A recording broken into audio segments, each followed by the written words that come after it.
Because r/Nijisanji is being successfully moderated once again, and posts are being deleted en masse. The VTuber community, as of February 13th of this year, has created Kurosanji as a way to talk about Nijisanji and their fuck-ups without getting moderated and censored, as this post here clearly shows, with heavy moderation on their forums. So I figured what better time than now to go through this Reddit thread and see what interesting facts, opinions, and wild theories we can uncover. So the main conspiracy that I've seen getting thrown around, both on this Reddit thread and Twitter in general, is the idea that there is a storm coming with a mass graduation in Nijisanji on the horizon. With this poster saying, Aya reviving her past life account with her community tab, Scarlet unprivating her past life Twitter, rumors of Petra doom posting about Niji on her past life account, and now Kodaka privating all of her membership streams. If you ask me, I'm smelling a mass graduation event a la Production Kawaii's Gen 3. And it seems people are really buying into this post, saying things like, I'd love to see it happen, EN branch can't collapse soon enough. There was a certain narrative that Petra and Rosemi are graduating in May after the AR Live, and that might actually turn out to be correct. This person showing a screenshot that allegedly came from Petra's past life, where she says, I used to have so much fun here, but now I put in so much work to try and smile. I wish I could stand up for others better. I wish I weren't so stupid and useless. Now, of course, with posts like this, it's hard to tell if this is real or fake, but people are confident that it's real. The next post that I wanted to review is the past life of Nijisanji talent Aya, posting on their account, last post for a while. The test posts the other week were done on accident as I was messing with an old phone. I saw some of you guys commenting on it and decided to do some makeup advice just like in the old days, but I have no plans on returning to making cosplay and beauty content. That genre of content has fundamentally changed in a way where I no longer have fun making that kind of stuff anymore, which is why I decided to stop making content in the first place. She ends the post saying she's going to take a look at some comments on her old account and quote, I'll see you when I see you. A lot of people are interpreting this as her saying that although she's done with makeup content, doesn't necessarily mean she's done with content as a whole. But for all we know, that could just be massive cope from everyone in the comment section. We know nothing for certain.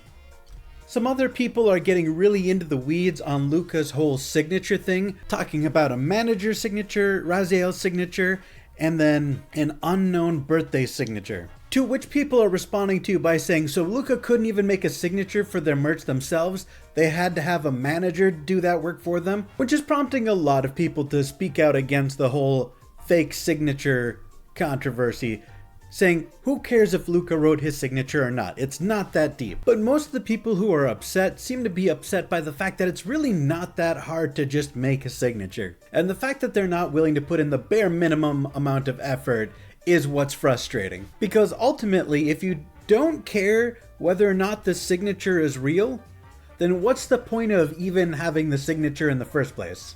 While I was browsing, I found this post going into detail that reminds everyone on the forum that Anycolor caused 2 talents to almost take their own lives, pointing out the fact that this is a lot of mental and emotional stress for people who are oftentimes fresh out of high school. One of the more interesting posts I found while browsing this forum is this post that says, well played, Raziel. And I'm actually going to read this one in full because it's actually really interesting. False said they were talking for a while about the Raziel experience even before the Selene stuff, if I remember correctly. I think they specifically chose to release the document with more info now because everything calmed down and Niji is about to premiere the AR concert. The document being released now screws the company big time.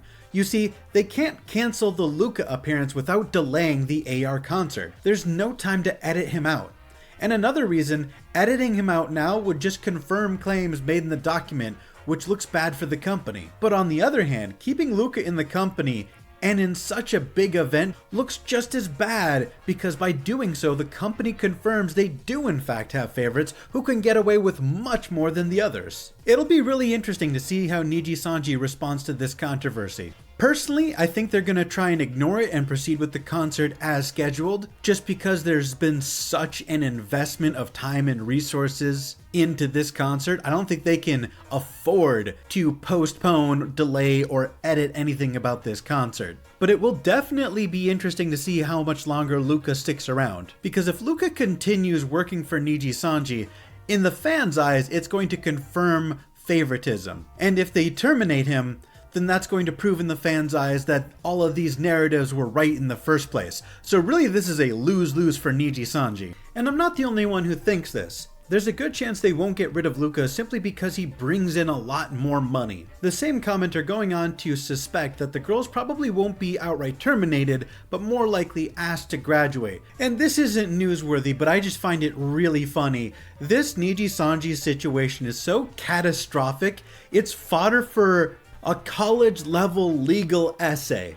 And apparently their professor was planning on publishing this assignment if it was good enough. And I just find it so amusing that Nijisanji fucked up so hard, it's gonna become a published work of academic literature. This type of fuck up is something that will literally be studied by academic scholars. That's just so funny. And to end the video on a happy note, I just wanted to point out that Maid Mint has achieved her own Silver's Play button before her return stream even begins. I love seeing the fact that all of these talents who leave their agencies are able to retain all or most of their original audience and continue content creation, continue their dream without all the baggage that comes from working at an agency.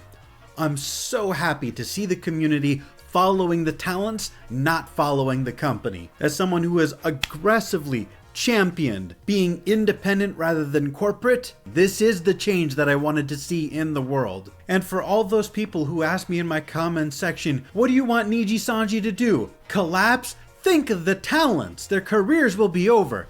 But as you can see, nuh-uh. If Nijisanji collapses tomorrow and everyone becomes an indie, the fans will follow. Human beings always have been and always will be more important than a company. That's all I wanted to talk about. I appreciate you guys for tuning in. Bye, guys!